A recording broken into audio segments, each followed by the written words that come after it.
Hey, Michael, thank you, and lovely conference, and thank you for everyone's input. I'm probably one of the younger people on this call. I just graduated this past May, and so it's lovely to hear sort of the different perspectives.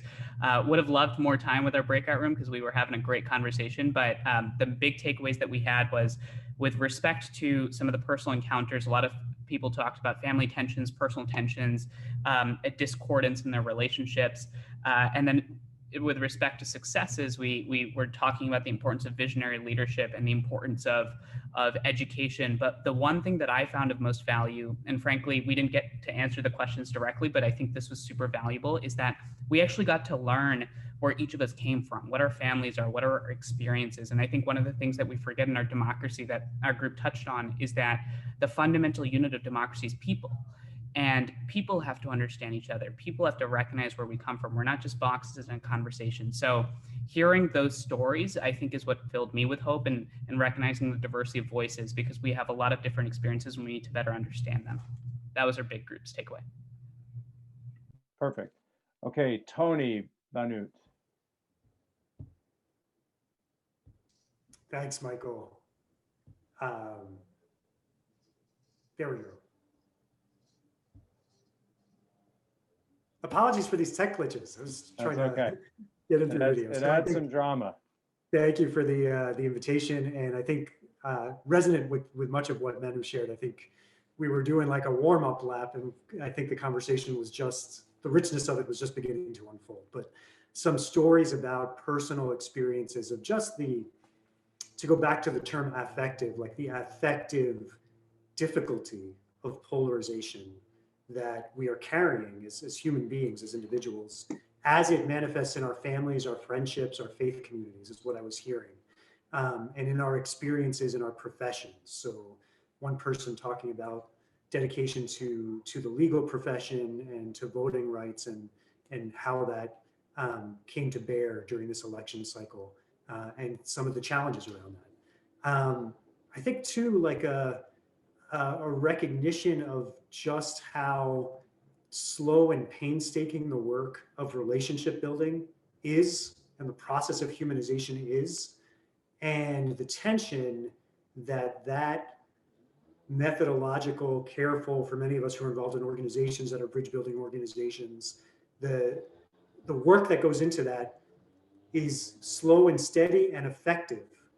And the need that the country has right now that we're noting, and the way the panelists led us through different angles of what's happening, feels so urgent. And so I'll just convey that as, I think, an insight that came out of our group conversation. Great.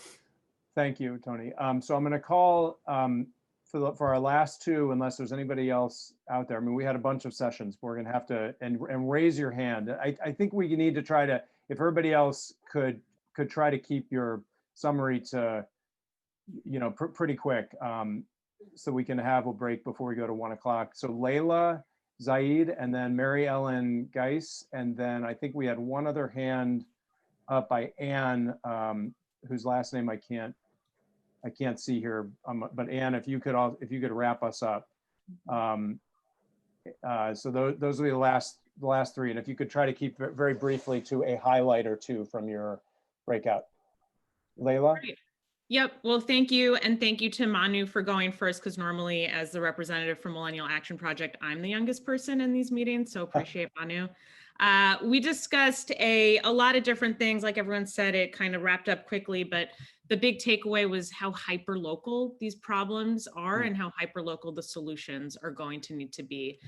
Some mention of perhaps neighborhood associations being the key to unlocking some of these initial conversations, and how even as we as leaders in the depolarization space often need to remind ourselves sometimes about how to take a breath and listen and assume best intentions of others, and recognizing the challenge in ourselves might be an even greater challenge in the country at large.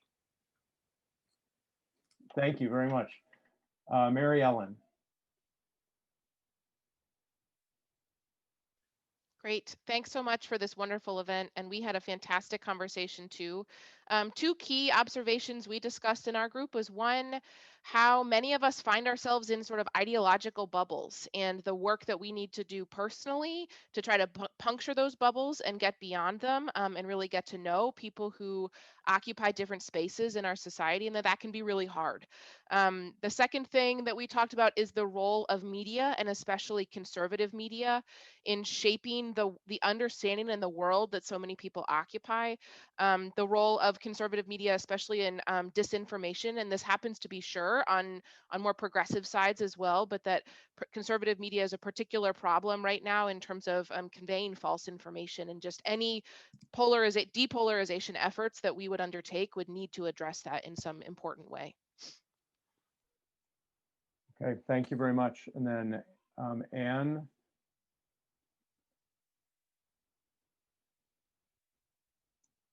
I'm asking you to unmute you. What, let's see. Okay. Yes. So our group had a great appreciation for some of the ideas that were raised, particularly the idea of dual kinds of polarization, not just policy differences, but effective polarization was a new concept for many, and we really appreciated that and how it helps illuminate the issue of tribalism. One of our members lifted up the fact that it's not so much a red and blue state issue as it is maybe a metropolitan area versus country rural town issue. And we haven't lifted that up yet in these conversations. It would be interesting to hear what others have to say about that. We also come very, very strongly back to the question of education as so critical, and how immigrants to our country actually go through a citizenship learning process that is much more, we think, effective and deep than that which most of our students might be getting. And we did have a student among us in our group, which was very helpful. So we think that civics and cultural competency, an ability to actually have experiences of racial and other kinds of diversity in life might be at the heart of some of the solutions that we need, because it's the lack of that is allowing the enduring tribalism to occur. So anyway, super interested in the conversation about the hyperlocal and the need for involvement of local people with one another in breaking this down, and the educational process as well.